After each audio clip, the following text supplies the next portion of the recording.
I read a funny study once, you might be aware of this, where monkeys, I think they were green monkeys, but I'm not sure, were shown photographs of other members of their troop.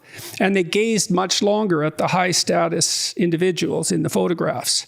Yeah. So, and then you think about that too, there's something really interesting about that, because imagine that compulsion to attend to what acquired status, or let's say competence status, is accompanied in human beings by a profound instinct to imitate.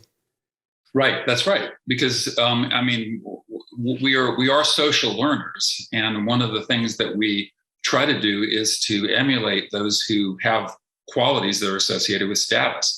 And that gets into, and those vary from group to group and subgroup to subgroup. And in the modern environment, we have this kind of a weird situation of a proliferation of status hierarchies, where you can be the top social influencer, where the only thing you have going for you is, a line of makeup or something like that, or nothing at all. I mean, Paris Hilton was like famous for being famous.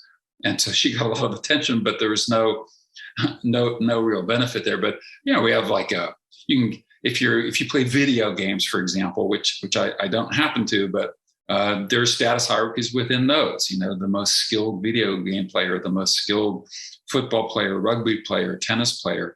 Yeah, well, it's a good thing, that we can create all these competence hierarchies, because what it means is that diverse talents have the opportunity to acquire the status that might also alternatively entice them to violence, let's say, because that is associated with status inequality. And so one of the solutions to status inequality is diverse games of competence, as diverse a range as possible. Yeah, so, and that's definitely a good thing, because if there was just one status hierarchy, then that means status is inherently a relative, gauged by a relative metric.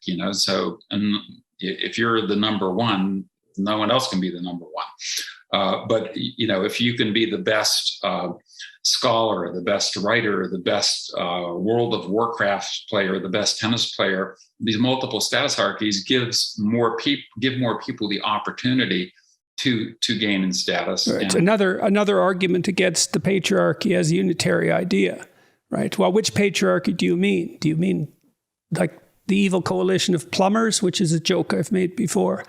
It's like, that's power, right. Is it? Plumbers, really? No, right. They're not organized in terms of their success by which plumber is the meanest and the toughest. That's not how it works at all. Right. And so, no. Yeah, absolutely. And that gets into the issue of there are large pools of men who are at the bottom of the status hierarchy, and who don't have the qualities that women desire. And so are they really oppressing women? There's this interesting there's an interesting photo that I think got captioned, but it's two very elegant women with designer handbags, and they're walking by a guy who's like fixing the tar in the street. He's a street worker fixing the tar, and as they walk by this guy who's groveling on the ground, they say, "Stop oppressing me." Right. So anyway. Right.